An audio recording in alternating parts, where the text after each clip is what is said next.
2016 में 500 और 1000 की नोट बंद करके पीएम मोदी 2000 की नोट लेकर आए। मीडिया बोला मास्टर स्ट्रोक है, काला धन खत्म हो जाएगा। अब 2023 में वही 2000 की नोट बंद कर रहे हैं, फिर भी मीडिया बोल रहा है मास्टर स्ट्रोक है, काला धन खत्म हो जाएगा। 2000 की नोट शुरू करने को भी मास्टर स्ट्रोक बताया जा रहा था, 2000 की नोट को बंद करने को भी मास्टर स्ट्रोक बताया जा रहा है। थूक कर चाट रहा है देश का सबसे बड़ा नेता और सबसे तेज चैनल पर सबसे पहले इसे मास्टर स्ट्रोक बताया जा रहा है। इसलिए मास्टर स्ट्रोक और मास्टर ही नहीं, मास्टर के पालतुओं पर भी शक हो रहा है, संदेह हो रहा है। श्वेता सिंह ने कहा 2000 की नोट में चिप लगी होगी, जमीन के अंदर भी राडार पकड़ेगा और काला धन पकड़ा जाएगा। बात झूठ निकली, कोई बात नहीं। सुधीर चौधरी ने कहा नैनो टेक्नोलॉजी से जीपीएस काम करेगा और कहीं भी होगा काला धन पकड़ा जाएगा। बात झूठ निकली, फिर भी कोई बात नहीं। 2-3 साल के अंदर ही नई नोटों की छपाई बंद कर दी गई। कहा गया करेंसी ज्यादा हो गई, बात बिल्कुल झूठ थी,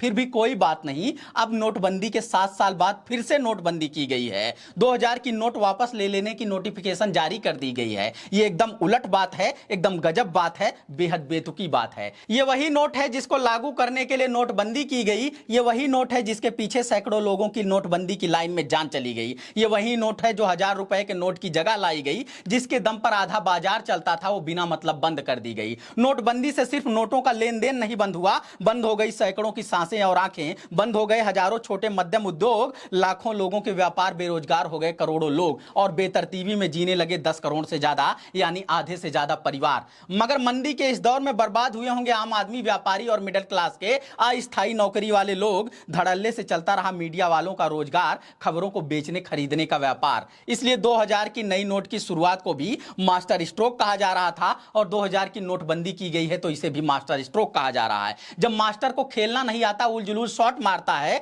तो भी उसके चापलूस बॉल को हवा में उछाल देते हैं, बिना स्ट्रोक के ही इसे मास्टर स्ट्रोक बता देते हैं। मास्टर को भी पता होता है निकम्मे हैं ये लोग, मगर चापलूसी पसंद मास्टर की नजरों में ये अपना नंबर बढ़ा लेते हैं। कुछ मत कहो इन्हें, पालतू तो बिल्कुल मत कहो, भाषाई गरिमा का ख्याल रखकर, मगर आदत से मजबूर हैं, ये अपनी दुम हिला देते हैं। नमस्कार, मैं समर राज बोलता हिंदुस्तान में आपका स्वागत है। 8 नवंबर 2016 को 1000 और 500 की नोट बंद कर दी गई और 2000 की नई नोट की घोषणा कर दी गई। तब आज तक की एंकर श्वेता सिंह ने कहा यह काले धन पर प्रहार है, इसमें लगी चिप को राडार से ट्रैक किया जाएगा, काला धन जमीन के अंदर भी रहेगा तब भी आसानी से पकड़ा जाएगा। अब जब 2000 की नोट बंद करने की घोषणा कर दी गई है, तब वही श्वेता सिंह कह रही है भ्रष्टाचार पर फाइनल प्रहार है, ऐसा करने से काला धन खत्म हो जाएगा। जब 2016 में नोटबंदी की गई थी, तब जी न्यूज के एंकर सुधीर चौधरी ने कहा था नैनो टेक्नोलॉजी के जरिए जीपीएस सिस्टम से नई नोट पकड़ी जाएगी, इस तरह से काला धन खत्म हो जाएगा। अब आज तक के एंकर बन चुके सुधीर चौधरी कह रहे हैं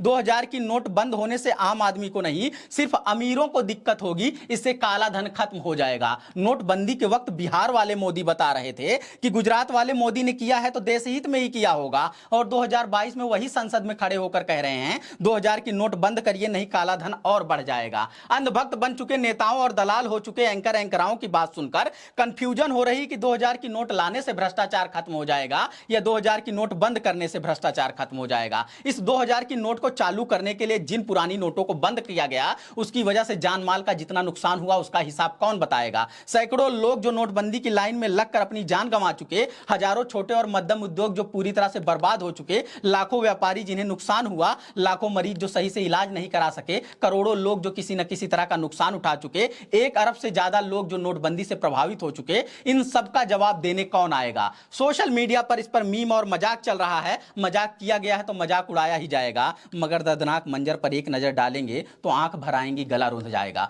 लोगों के सवाल को, लोगों के दुख दर्द को सरकार के सामने रखने की जिम्मेदारी है मीडिया की, मगर मीडिया के माफिया क्या कर रहे हैं, नमूने सामने दिख रहे हैं। पहले पत्रकारों को बिकाऊ कहा जाता था तो थोड़ा बुरा लगता था, अब तो कहने की जरूरत नहीं है, ये खुलेआम बिक रहे हैं। वैचारिक रूप से एक दल के इतने गुलाम हो चुके हैं कि फैसला कोई भी हो सही ही बताएंगे, इसलिए कह सकते हैं बिना दाम बिक रहे हैं। चोरी छुपे तो हमेशा से ही दलाली करते रहे हैं मीडिया के लोग, मगर अब सबसे बड़े नाम सबसे ज्यादा सरेआम बिक रहे हैं। लोग मुसीबतों के पहाड़ के नीचे दबे जा रहे हैं और ये सरकार की जय जयकार, सरकार के गुणगान लिख रहे हैं। बेईमानी कर रहे होंगे लाखों व्यापारी और सरकार के लोग, मगर मीडिया वाले तो सबसे बड़े बेईमान दिख रहे हैं।